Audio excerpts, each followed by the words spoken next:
O espiritismo, ele tem uma história marcada por apropriação e hierarquização racial.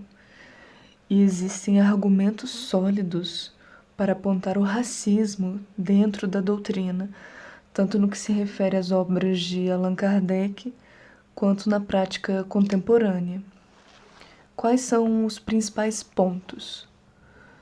Nos textos de Kardec, especialmente em A Gênese e o Livro dos Espíritos, há trechos que demonstram uma visão racista. Ele adota uma perspectiva evolucionista que coloca os povos africanos e indígenas em um estágio inferior de desenvolvimento espiritual, enquanto os europeus, especialmente os franceses, seriam os mais avançados. Em A Gênese, Kardec sugere que a raça negra é menos evoluída e que o progresso espiritual está relacionado ao embranquecimento das populações. No Livro dos Espíritos, há a ideia de que certos povos estão mais próximos da infância da humanidade, enquanto outros já atingiram um estágio mais avançado. Isso reforça uma hierarquia racial que coloca os brancos como referência de evolução, o que é um pilar do racismo científico do século XIX. Há também uma apropriação e desvalorização das religiões afro-brasileiras. O espiritismo kardecista no Brasil se apropriou de diversas práticas religiosas de matriz africana, mas ao mesmo tempo reforçou a ideia de que estas religiões seriam atrasadas ou primitivas. O conceito de mistificação, quando o espírito engana os médiuns, foi frequentemente usado para deslegitimar manifestações espirituais de religiões afro-brasileiras, enquanto as comunicações em centros kardecistas eram vistas como superiores. Muitos kardecistas adotaram práticas mediúnicas da Umbanda, mas eliminaram os elementos africanos e indígenas, tornando-as mais aceitáveis dentro do padrão europeu. Há um ideal também de branqueamento espiritual, né? No sentido de que há uma forte relação entre o racismo estrutural e a ideia de que espíritos atrasados precisam reencarnar para evoluir. No espiritismo, isso muitas vezes é atrelado à ideia de que pessoas negras, indígenas e asiáticas precisam purificar seus espíritos e, em algumas interpretações, reencarnar em corpos brancos para evoluir. Essa visão se alinha com políticas de branqueamento que existiram no Brasil e em outros países, como a questão da eugenia, por exemplo, que falava do branqueamento da população. Há relatos de centros kardecistas sugerindo que pessoas negras reencarnam assim para corrigir erros de vidas passadas, o que é uma justificativa racista para desigualdades sociais. Há um silêncio sobre racismo, geralmente nas palestras do espiritismo, há um silêncio nas palestras espíritas sobre exclusão de pessoas negras, né? A maioria dos centros espíritas kardecistas é composta por pessoas brancas, de classe média. Claro, pode ter pessoas negras, tem, mas a maioria são pessoas brancas, de classe média, enquanto religiões afro-brasileiras como o candomblé e a umbanda são majoritariamente negras. O espiritismo raramente aborda o racismo como um problema social urgente e muitas vezes se limita a discursos rasos e genéricos sobre amor e caridade, ignorando as desigualdades reais na sociedade.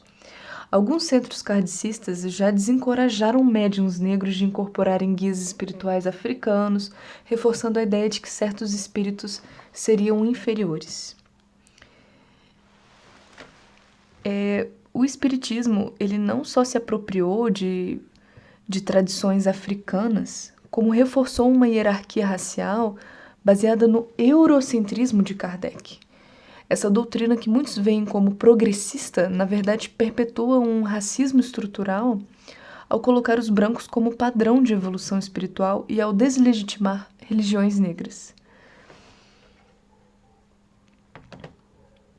Teve uma vez que tentaram me engolir numa sessão que eu tinha sido judia e que eu precisava perdoar Hitler. Que absurdo, né? Porque isso é uma violência espiritual e psicológica travestida de elevação moral. Esse papo de que vítimas precisam perdoar seus opressores, ainda mais em um contexto de genocídio, é uma manipulação grotesca. Além do racismo embutido no espiritismo, essa fala também carrega um antissemitismo absurdo. Estão dizendo basicamente que o Holocausto foi um acerto de contas kármico e que as vítimas têm que aceitar passivamente o que aconteceu. Isso desumaniza completamente quem sofreu e transfere a culpa para os próprios judeus, como se eles precisassem passar por isso. Isso se conecta com aquela ideia nefasta do espiritismo de que toda desgraça tem uma justificativa espiritual, um discurso usado para minimizar opressões e desigualdades reais. E claro, é sempre sobre oprimidos perdoarem opressores, nunca o contrário. Você já viu alguém dizer que Hitler precisava reencarnar para pedir perdão às vítimas? Isso que fizeram comigo foi desrespeitoso, foi cruel. Eu não tenho que perdoar nada.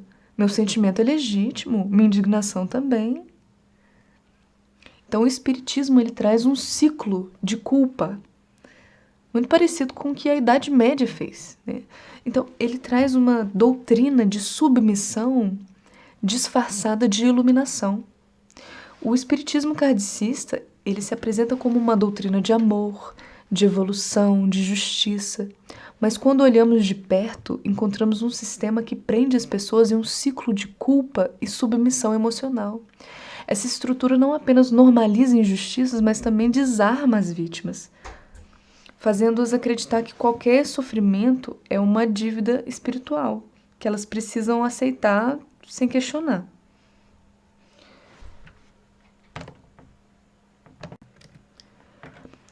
A reencarnação ela vem como uma ferramenta de culpabilização. O espiritismo ele ensina que todas as dores e dificuldades que uma pessoa enfrenta são consequências de erros de vidas passadas. Isso cria uma armadilha psicológica. Se você sofre, a culpa é sua. Se alguém te agride, te violenta ou te discrimina, você tem que aceitar com resignação, porque talvez você tenha feito algo antes, mesmo que você não lembre. Isso transforma a justiça espiritual em um sistema cruel de culpabilização, onde quem já está vulnerável se sente ainda mais impotente. As religiões afro-brasileiras, por exemplo, falam de justiça espiritual através de reparação e do equilíbrio. Já o espiritismo kardecista empurra a vítima para uma aceitação passiva do sofrimento. Há uma glorificação do perdão como ferramenta de controle. É uma outra grande armadilha, né? A ideia de que a pessoa precisa perdoar qualquer atrocidade para evoluir espiritualmente. Isso se encaixa perfeitamente nas estruturas de poder do mundo real. Abusadores, racistas e opressores nunca são cobrados para mudar, porque a responsabilidade do crescimento espiritual fica toda na mão das vítimas. Isso é especialmente cruel em casos de violência extrema, como genocídios e abusos, onde o espiritismo muitas vezes joga com a ideia de que grandes sofrimentos vêm para grandes aprendizados. A quem isso beneficia? Certamente não as vítimas. Então há uma ilusão da neutralidade e uma manutenção do status quo. Como assim? O espiritismo ele se esconde atrás de um discurso de neutralidade. Ele não toma posição política. Ele não denuncia opressões sociais e se mantém uma bolha de elevação espiritual que na prática apenas reforça as desigualdades. Se tudo é apenas uma questão de karma, por que lutar contra as injustiças? Isso explica por que tantos espíritas rejeitam movimentos de resistência, como o feminismo, o antirracismo, alegando que dividem a humanidade ou cultivam o ressentimento. No fundo, essa neutralidade é uma forma de manter tudo como está, garantindo que os privilegiados continuem no controle. Há uma submissão emocional, um medo de punição. A doutrina espírita também prende as pessoas em uma lógica de medo. Se você se revolta contra a injustiça, pode estar acumulando débitos espirituais. Se você não perdoa um agressor, pode estar prejudicando sua própria evolução. Essa estrutura coloca quem sofre em uma posição de eterna passividade, sem espaço para defender ou exigir justiça. A pessoa vai exigir justiça, mas é porque não é que ela quer justiça, é porque ela não consegue perdoar. Isso é especialmente cruel para mulheres e pessoas racializadas que são constantemente ensinadas a aceitar abusos como parte do seu crescimento espiritual. E o que acontece com os opressores?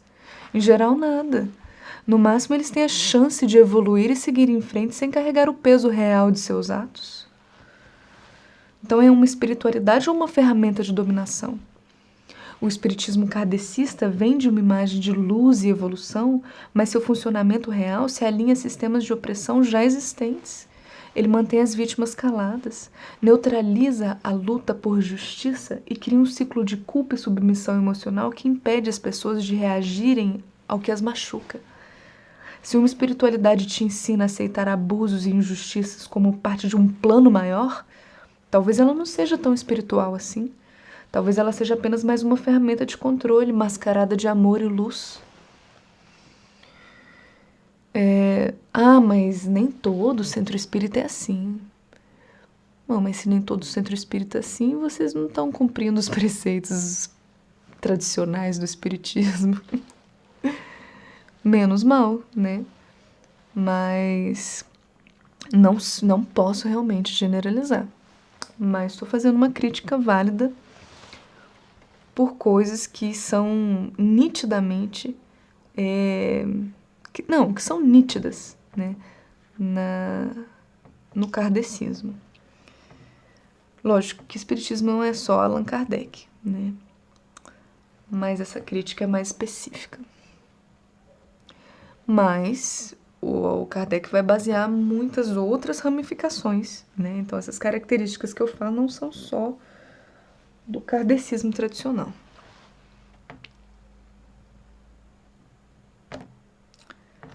E para finalizar também, uma coisa que me irrita, voltando para esse tema nazista, é menosprezar entidades de matrizes africanas como menores e aceitar incorporar um Dr. Fritz, por exemplo, que foi um médico nazista, né?